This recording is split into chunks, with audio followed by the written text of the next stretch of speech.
1970s, 80s, and 90s, we've seen the tough on crime mantra, we've seen the three strikes law, we've seen the anti-crime bill, and we've seen the 1994 crime bill that was passed.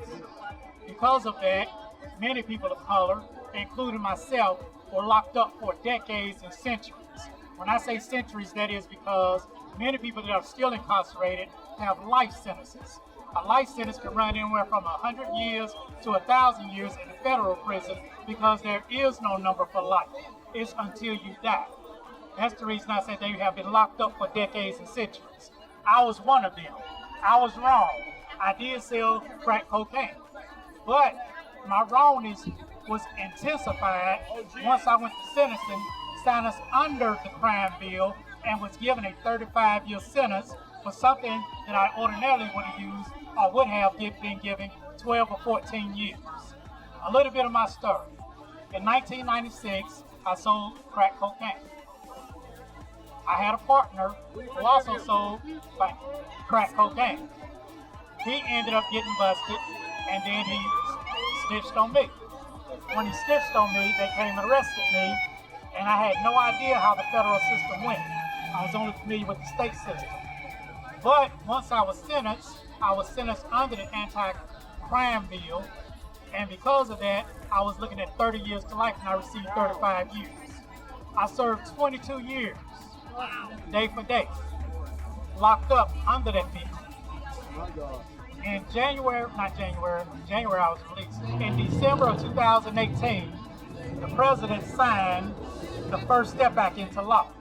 But let me go back a little bit because some people have short memories. He didn't just sign the First Step Act bill into law, he also promoted that bill so that Mitch McConnell, the senator, could bring it up for a vote.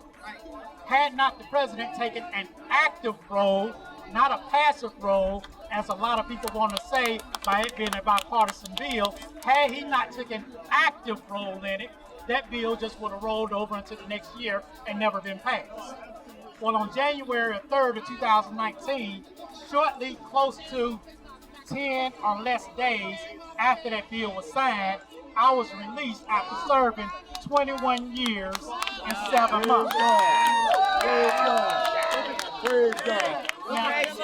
Praise God. Now notice, I stated I was released after serving 21 years and 7 months. My God. The government appealed my release because they were still going with the tough on crime mantra, and I was ordered to return back to federal prison to serve an additional 10 years. My God. Now, the thing about that is, before the First Step Act even passed, Kim Kardashian, my Georgetown professor lawyer that took my case, Sean Hoffman, he went and spoke to the president on my behalf. Before the First Step Act even made retroactive those changes of the 2010 sentencing guidelines, the president was considering granting me a pardon or clemency. But what took place was there was an election cycle in 2019. And because of that, I was placed on the back burner.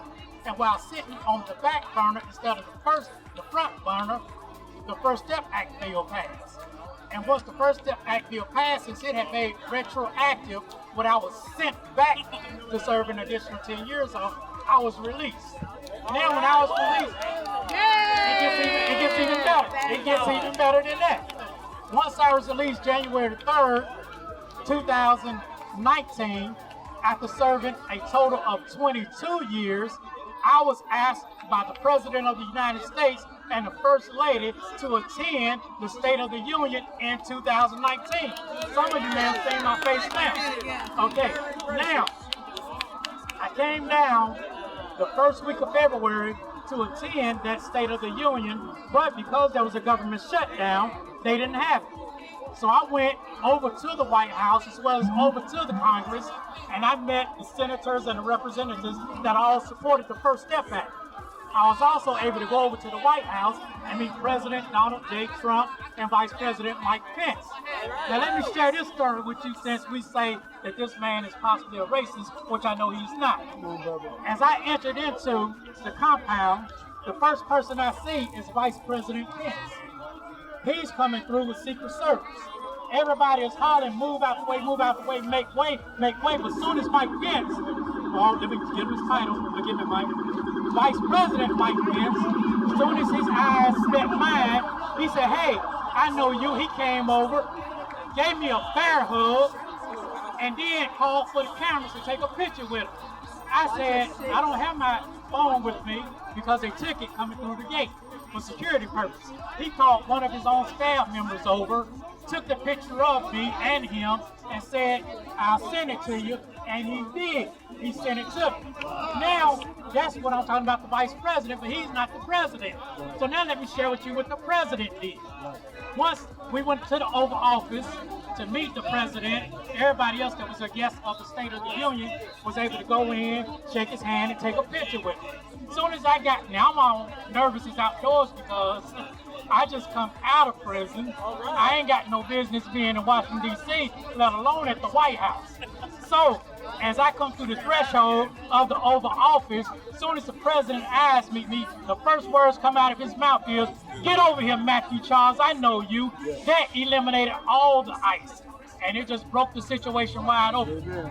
Once I went over, shook the man's hand, took a picture with the man held my hand and stated these words, Matthew Charles, you're going to do a lot of good for a lot of people. Now, he prophesied that when I just got out of federal prison after serving 22 years, when I didn't even have a job as a criminal justice reform advocate, which I now do, and go around the United States speaking to governors, legislators, and college students about the need of criminal justice reform and the opportunity of second chances. But to get back to what I was initially stating, this man prophesied that on me the first day I shook his hand. I'm dead out of prison, probably still got the prison sent on me, and y'all trying to tell me that the man is racist. That's the reason I knew for a fact that he wasn't when I heard those words. Now, if you look at the First Step Act, you'll notice that the First Step Act has a lot of components that is attacking.